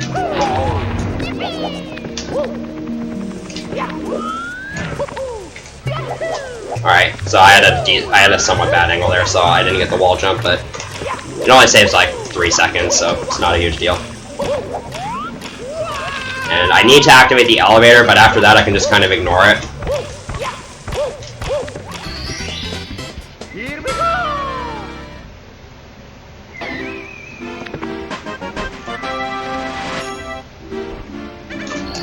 So I'm entering this star on the medium water level because for one reason, and that's so that this skeeter is in a good position for me to long jump off of it, like that. And there's a pretty cool triple jump dive I'm going to go for here.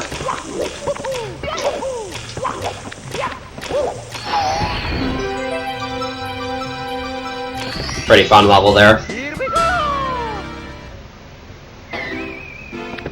And the last star is one I like to make fun of because Nintendo did a very bad job of designing this level. There's like 8 different ways you can skip the arrow lifts for this star, and this is one that they just flat out overlooked.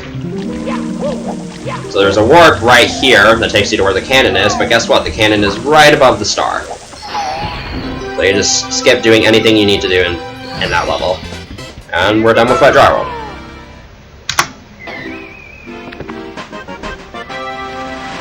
Now next on the agenda is Tiny Huge Island, and there's actually 2 different entrances to this level. You can either go through the big painting or the small painting. For every level I'm going to go through the small painting because it's just faster to reach. And there are warp pipes that allow me to transition between the 2 halves.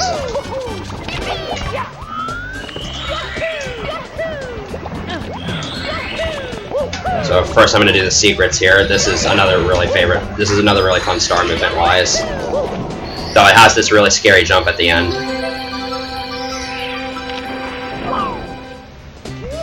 Alright. We're good. You can skip that ledge grab if you're good, but that's good enough.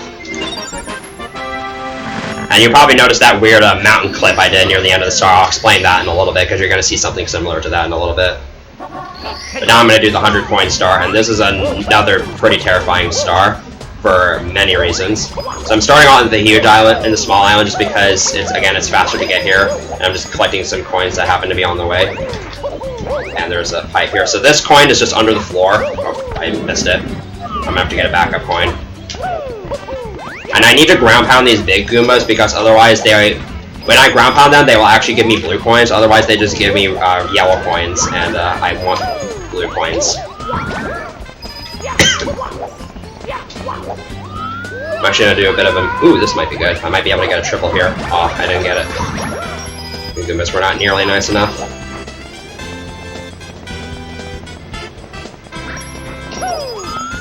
Coming up, we have a section with a Lakitu and a Fly Guy, and these two enemies can be rather bothersome.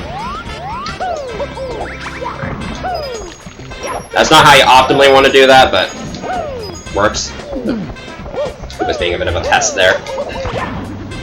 Right, please don't go into the water. So I need to get both of these backup coins here, because I missed coins earlier in the level. And now we're coming up on the red coin cave. This is one of the scariest parts of the run. If you miss time and input here, you die and you lose 2 minutes. So let's not do that.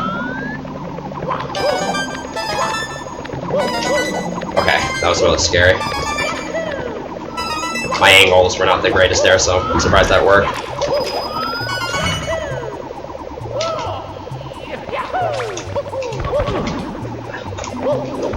This cave is a little bit annoying. But we made it through. Again, you die here, you lose like 2 minutes. So I'm really thankful that didn't happen. That's really scary in a reset.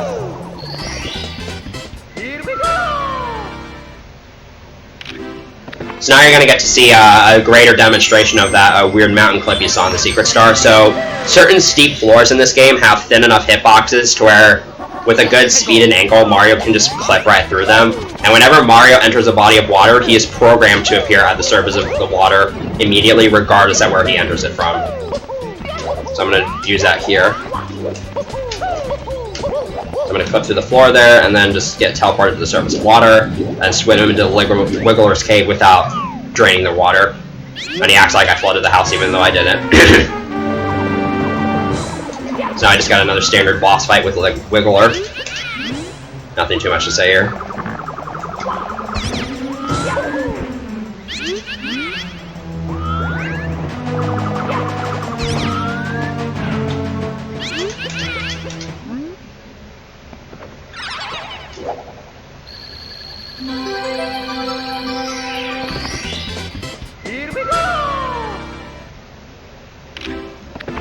So that's the last big boss we're going to fight in this run before Bowser.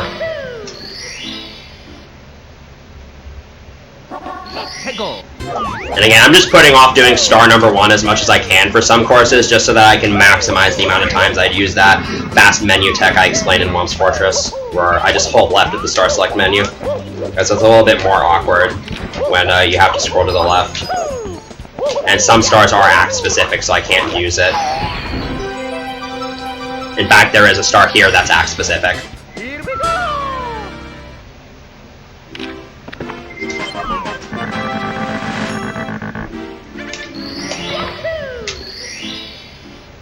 Now I get to do the Piranha Plant star. Again, there's not much to say about this one. I just gotta kill the Piranha Plants.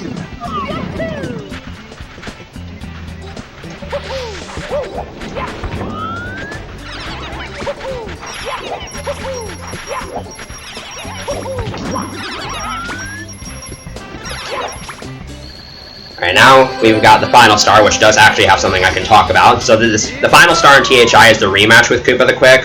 There's a pretty easy way to cheese this race as well. Because, again, the faster you finish the race, the faster Koopa the Quick will finish. So instead of doing the race as intended, I'm just going to steal the shell of one of his brethren and ride that all the way to the flagpole, and he won't count that as cheating for some reason. So I'm just going to start the race and then make my way down to where that Koopa on the beach is, and then just steal its shell.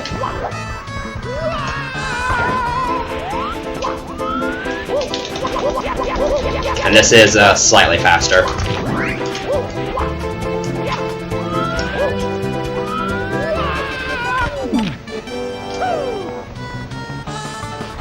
It's actually possible for, it's very rare, and I don't think I've ever had it happen to me, but sometimes this Koopa the Quick can just fall off the course. And it's really terrible when that happens, because you have to reset the level. But, it happens like once in a blue moon, but you know, if there was ever an occasion.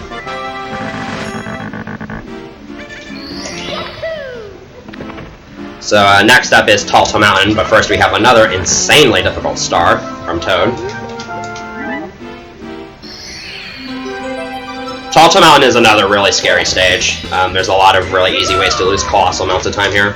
So for these first 3 stars, I'm going to use the same steep floor clip and water upboard mechanics I talked about in THI to essentially skip the first half of this mountain. So I'm going to clip through the wall here, or floor rather, and then just get warped up to this higher body of water.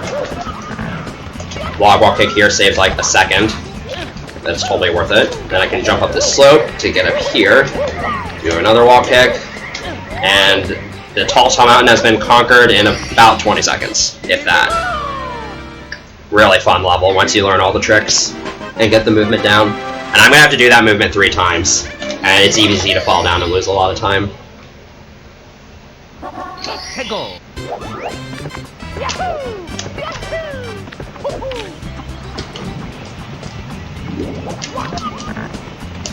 That flag guy kind of tried to get in my way. So, for this star with Yukiki, I'm going to do another pretty interesting glitch, where I'm going to hit hold on to Yukiki so I can do a bit of an exploit here. I'm going to jump onto this slope to activate the text box, and then I'm going to hit free him, but Yukiki's still in my hands, which means now I can jump off here and ground pound, and that skips a good portion of him walking all the way down.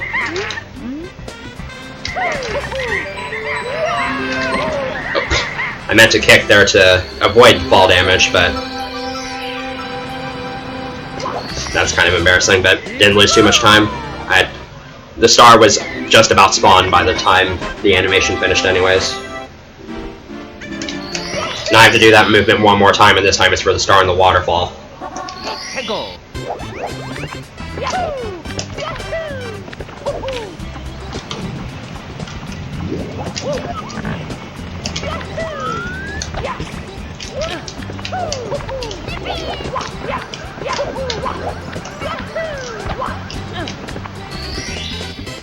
And that's that, so now I don't have to do that movement anymore. And I got all 3 of those. Those 3 stars are executed really well, which I'm really happy. Again, you can fall down the mountain and lose tremendous amounts of time.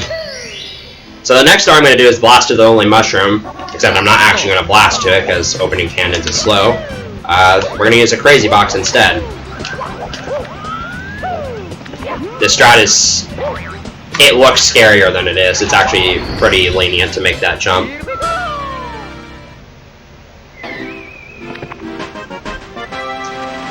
So next is the 100 coin star, and again I'm going to pair this with the red coins, but due to the way this level works, in order to actually get 100 coins I'm going to have to go on the slide and ride it all the way down, because there's just not enough coins outside the slide. And this comes at the cost of, I'm doing this slide near the very end of this route. I need that coin. And if you die while on the slide, or after you exit the slide but before you collect a star, you respawn back in the slide, which completely messes up the 100 coin route, so hopefully that doesn't happen. And if it did happen, I would just go to Snowman's Land and clear out all those other stages, and then go back to TTM, which would reset it. And in case you're wondering, yes, that star will persist after I exit the slide.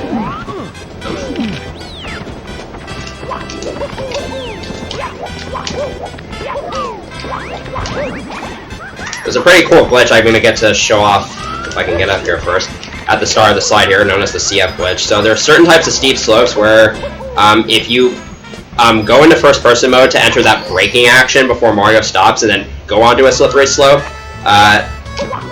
Mario will not enter first-person mode, and he'll slide forward at unbounded speed. So you just have to gain a little bit of extra acceleration at the start of the slide there, because it's just a straight downwards path. And I can miss one coin on the slide here. So I'm going to intentionally miss this one, because it's slow to have to get that one. But now I can't miss a single one if I want this route to be optimal.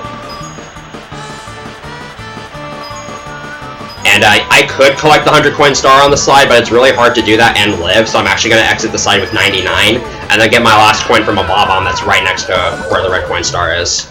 And this is the scary part.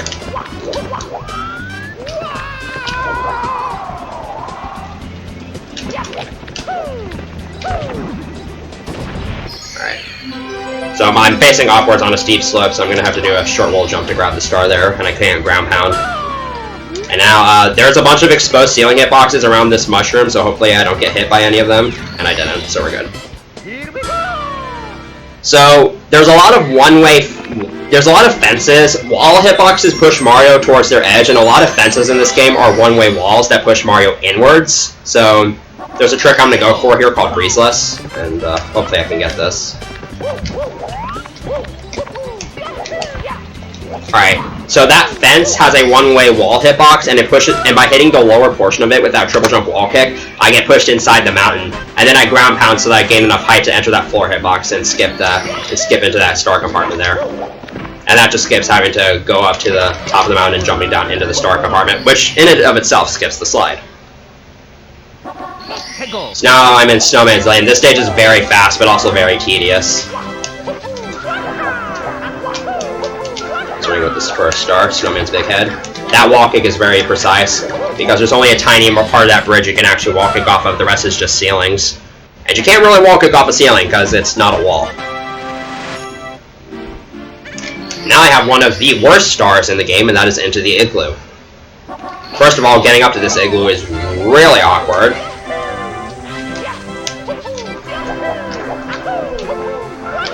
And the camera inside the igloo sucks, even in Mario Cam. And there's a lot of tiny spaces, which makes navigating this an absolute pain. That was executed really well.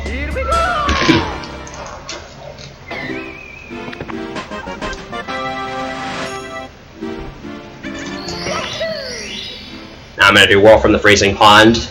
And instead of taking the intended route to get to the box, I'm just going to take a direct beeline here from the start. I'm going to jump on the slope to do so. Alright, I got the ground pound next to the star box. That's actually really hard to get. But it's really satisfying if you can pull it off.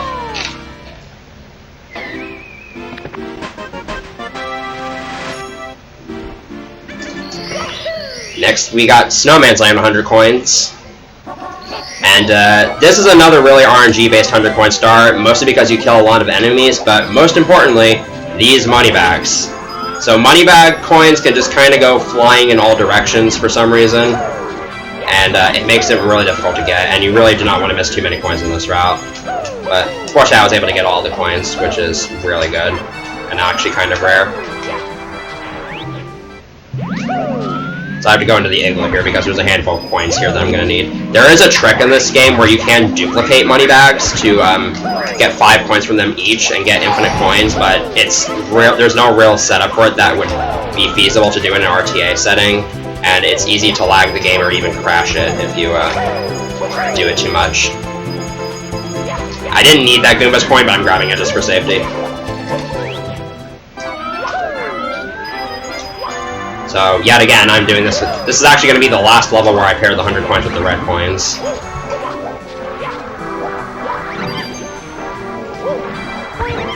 I gotta go over here and get the shell. So from here on out, I have to make sure to not lose the shell, or at least until I get the 2 red coins that are underneath the chill bully. You can get those 2 red coins without the shell, but it's stupid, and I don't want to do it. Which is actually why I saved the chill with the bully star in case I do mess that up, because then I can just do that star as a backup, and that was really good second money bag RNG.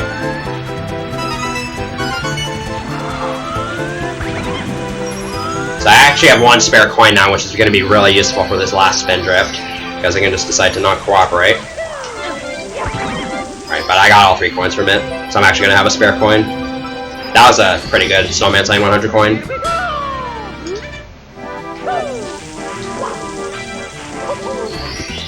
And the last 2 stars here are super fast and super easy.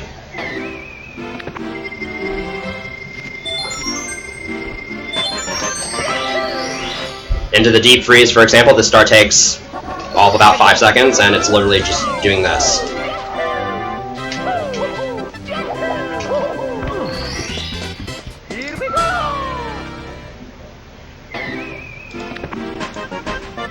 And finally, we have Chill with the Bully with the infamous Psycho Crusher strat. This strat will be sure to entertain. Makes a pretty epic noise.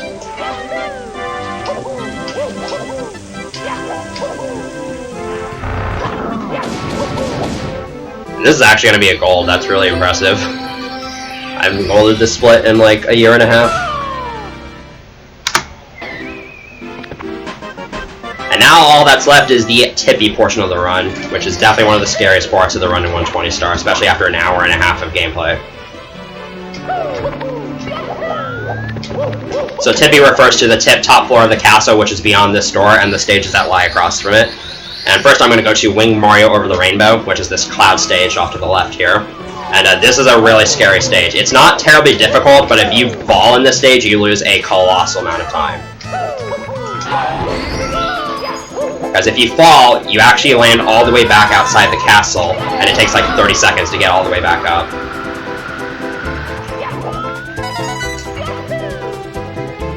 A little bit of a fun fact, this is actually the only star in the game that cannot be collected capless. Even with TAS.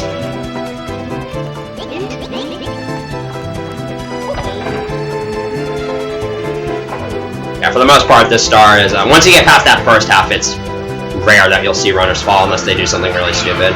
And now that I've said that, I'm going to do something really stupid.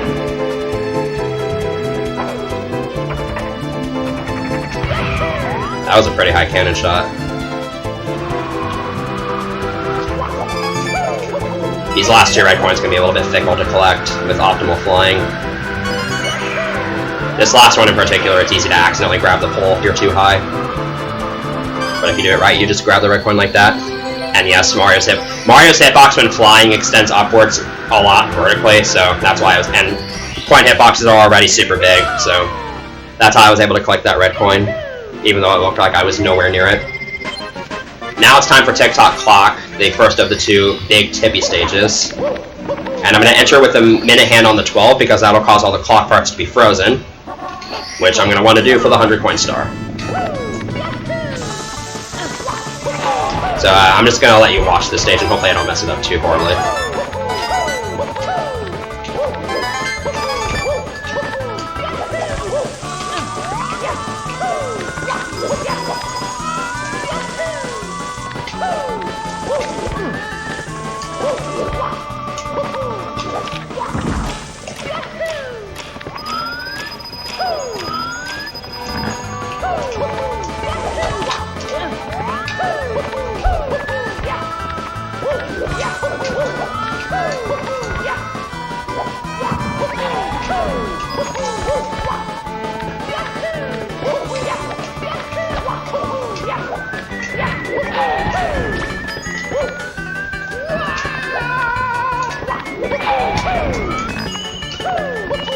Okay, that jump was a little bit scary. Alright. A couple of minor mishaps here and there, but still a pretty well executed star.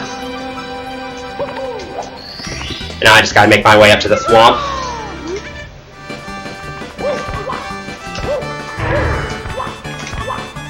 Alright, you can skip a couple of those wall kicks with good wall kick positioning, but that still wasn't too bad. So for the next couple stars, I'm going to enter with the minute hand near the 9, which will cause all the clock parts to be fast. And this will allow me to do some pretty cool movement through these spinners if I can get it properly.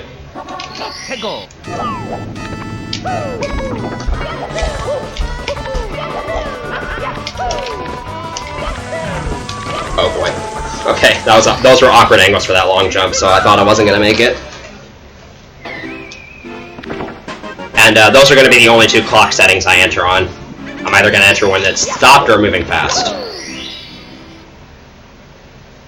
I'm going to do that again for the pendulum star here.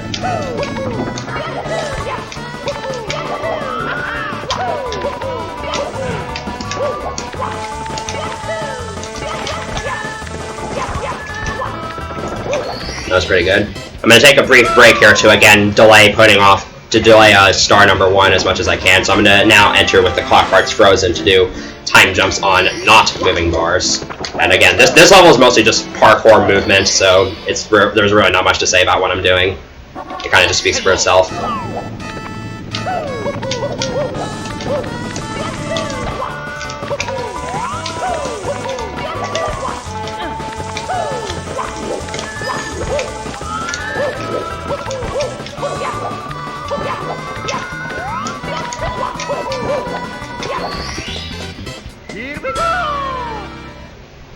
And there's one more star I gotta do the moving strats for, and that's gonna be roll into the cage, which is star number 1. But I like to have the red coins as a backup, as you can actually do the red coins with time moving. It's just really hard.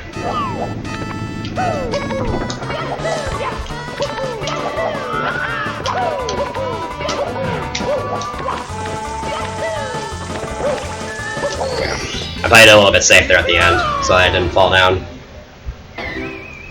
And again, you can do the red coins with time moving, but it's actually faster to wait for the minute hand to reach the 12 so you can do them frozen.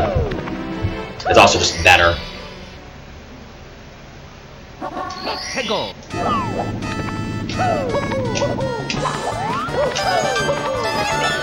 Alright, you can do a triple jump that makes it all the way up to that spinner, but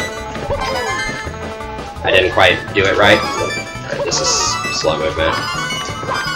Alright, I didn't get the ground pound. That was a really slow red coins. At least TTC as a whole was decent. But that's only half the battle, because next we have a Rainbow Ride, or as it's commonly referred to in the community, Reset Ride, because it's super easy to just lose runs here. First we have one more really hard Toad Star. So this first trick in Rainbow Ride that I'm going to go for is definitely one of the scariest in the run. It's called Lakitu Bounce. It's kind of weird with its consistency. Basically, I have to lure a Lakitu in a specific way so I can bounce on it and get onto this orange ramp to aid me in skipping the carpets. This is a really tough strat.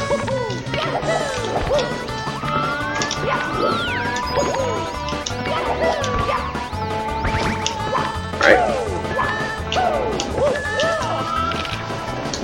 Now I can just do some movement here to get up to the cruiser without taking the carpets. And what's scary about 120 stars, I actually have to do that strat twice. So I'm going to have to do that again later, and it's super easy to mess up if something goes wrong. But I've got to take a quick break from that. Because now I'm going to do the 100 coin star, because I need the cannon for a later star, and I get the cannon during 100 coins. So this is probably one of the longest stars in the run, and you'll see why. Oh.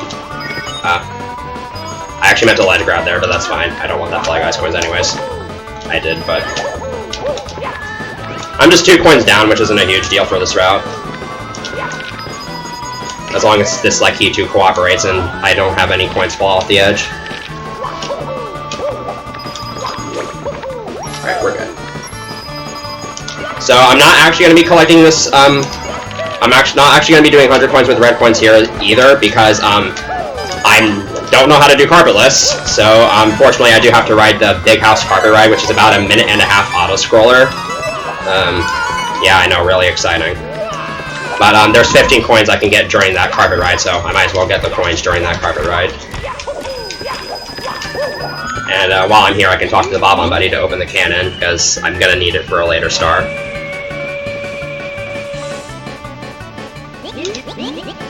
So I can do this movement to get up to this carpet.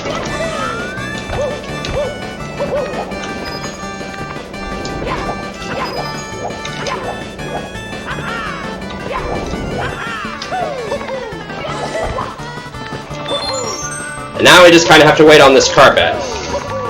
Not really much I can do to speed this up.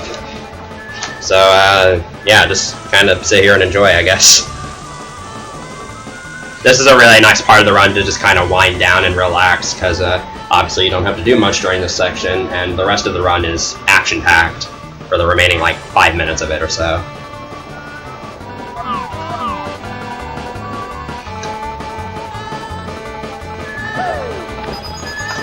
Well, so right there, because I landed on that carpet from a rod, I just stored my vertical speed, so by punching off the edge of this carpet, I can reactivate the speed. Oh, I didn't get it. I wasn't airborne.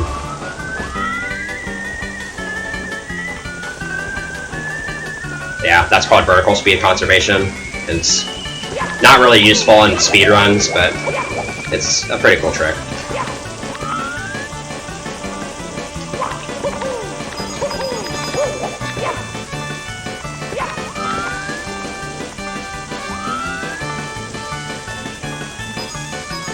So this star grab might seem pretty tight, but if I just mash A, I'll get it pretty much every time. You actually have a decent amount of leeway with it. And the only really scary part is this ending bit. It's not... If you bonk during this wall kick attempt, you will land back on the carpet, but you can still mess up the side flip and just fall off, so hopefully that does not happen, or else I'd have to ride the carpet again. Oh, we're good. So now I have to do that like Kichi bounce trick one more time. There are a couple of good backup stars you can get if you mess it up, but it's just a really stupid trick. So hopefully I just get this first try and I don't have to worry about it.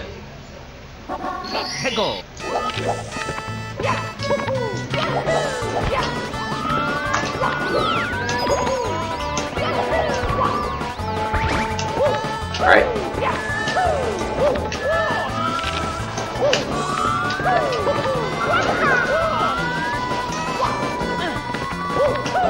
It's not over yet because I still have to make my way to the cannon and get to the island. Okay. I was a little scared of that windy side flip. This cannon shot's not too bad. Oh, that Laikichu could have hit me with that spiny.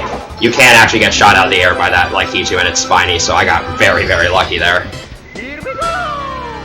But now I don't have to do Laikichu bounce anymore, which again, given that this is the end of a 1 hour 45-minute run, is kind of relieving, but there's still some that can go wrong. So first we have tricky triangles, which I can die with 2 different ways within the first 10 seconds of the star. And that's one of them. I was not far forward enough for that TJ wall kick.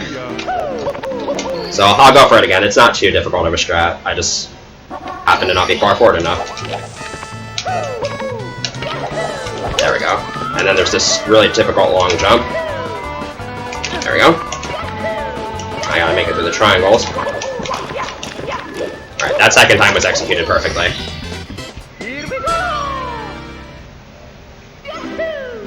There's one more potentially scary to die to star in this run, and that's swinging in the breeze.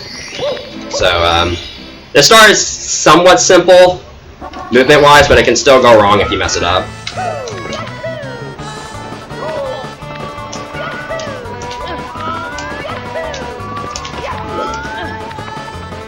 This long jump's really easy to mess up. That was executed perfectly as well. And at this point, there's only 1 star left before the only thing left is Bowser in the sky, and that is Rainbow Ride red coins. And if you remember the movement I did in the 100 coins, this should look very familiar to you, assuming I don't mess up.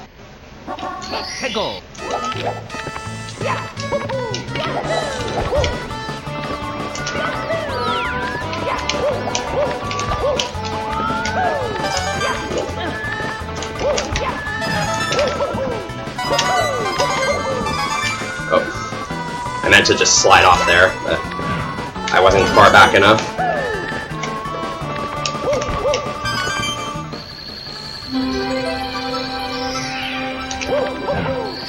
And at this point, the only thing left to do is Bowser in the sky. But of course, unlike every other category, I actually have to get the red coins here, which makes this stage way more harder than it is in the other categories, believe it or not.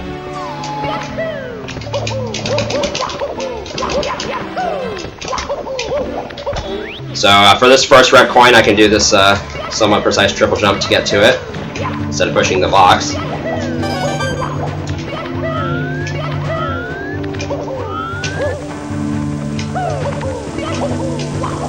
This jump is scary. Okay, I wasn't sure that angle was kind of weird, but I made it. We can triple jump up this slope to skip having to hit the switch. There's a pretty cool side flip over this fire here. And in this category, we don't have to worry about the triple jump wall kick, because there's red points past this point.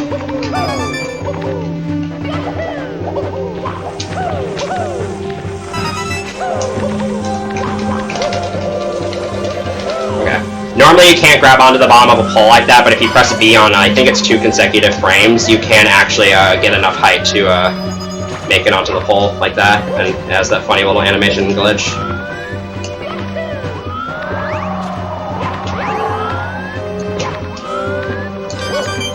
And this will be the 120th star, so the only thing left to do is fight Bowser.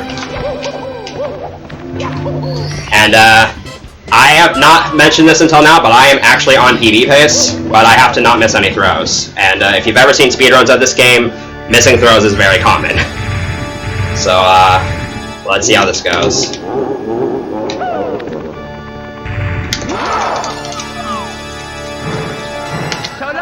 Alright, that's one.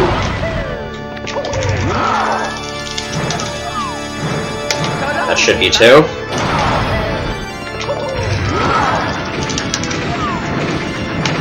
No, that's not it. I pressed B a little too early there.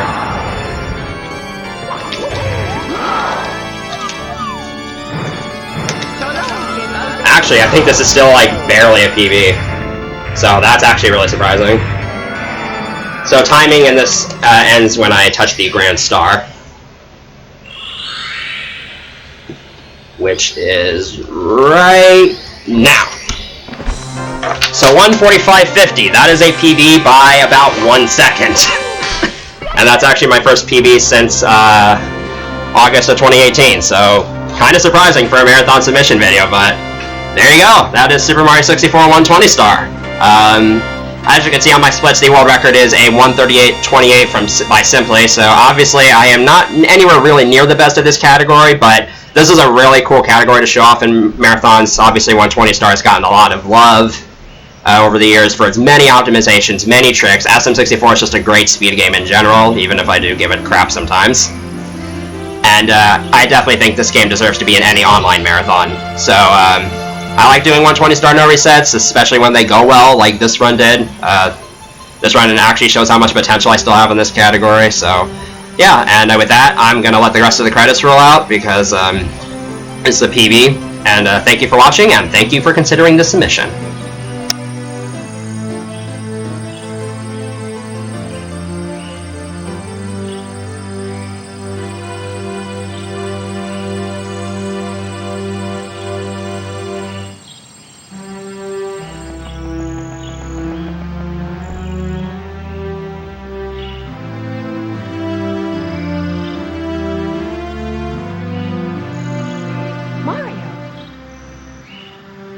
The stars is restored to the castle.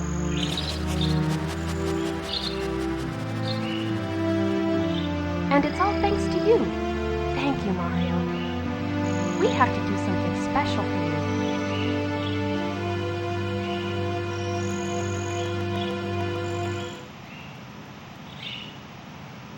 you. Here we go! Listen, everybody. Let's bake a delicious cake. For Mario.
you so much for to playing my game.